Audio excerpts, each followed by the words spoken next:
Jérémie 20. Le prêtre Pachour, fils d'Imer, qui était le responsable en chef du temple de l'Éternel, entendit Jérémie prophétiser de cette manière. Alors il fit battre le prophète, puis le fit attacher au pilori à côté de la porte supérieure de Benjamin, qui donne accès au temple de l'Éternel. Le lendemain, Pachour détacha Jérémie du pilori.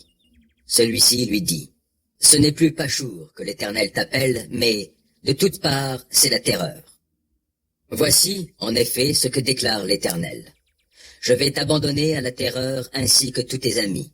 Ils tomberont sous l'épée de leurs ennemis, et tu en seras témoin. Je livrerai aussi tout le peuple de Juda au roi de Babylone, qui les déportera à Babylone et les fera périr par l'épée. Je livrerai encore toutes les richesses de cette ville, tout le produit de son travail, tout ce qu'elle a de précieux et tous les trésors des rois de Juda. Tout cela, je le livrerai à leurs ennemis. Ils le pilleront, le prendront et l'emporteront à Babylone. Quant à toi, Pachour, ainsi que tous ceux qui habitent chez toi, vous irez en captivité.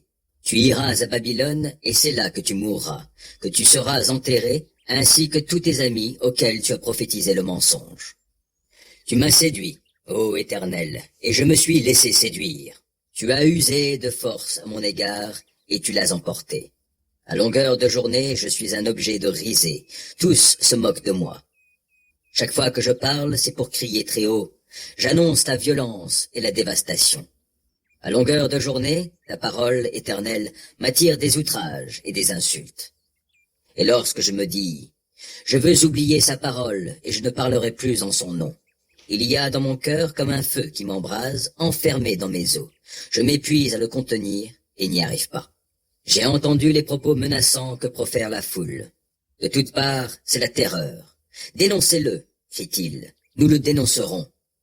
Tous les gens qui étaient avec moi en bons termes guettent ma chute. Qu'il se laisse séduire, et nous aurons gagné.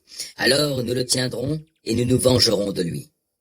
Mais l'Éternel est avec moi comme un puissant guerrier. Ceux qui me persécutent vont trébucher, et ils ne l'emporteront pas. Ils seront tout honteux, car ils ne réussiront pas. Leur honte sera éternelle, on ne l'oubliera pas. Toi, Seigneur des armées célestes, tu éprouves le juste. Tu vois le cœur et le tréfonds de l'être.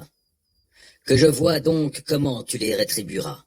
En effet, c'est à toi que j'ai remis ma cause.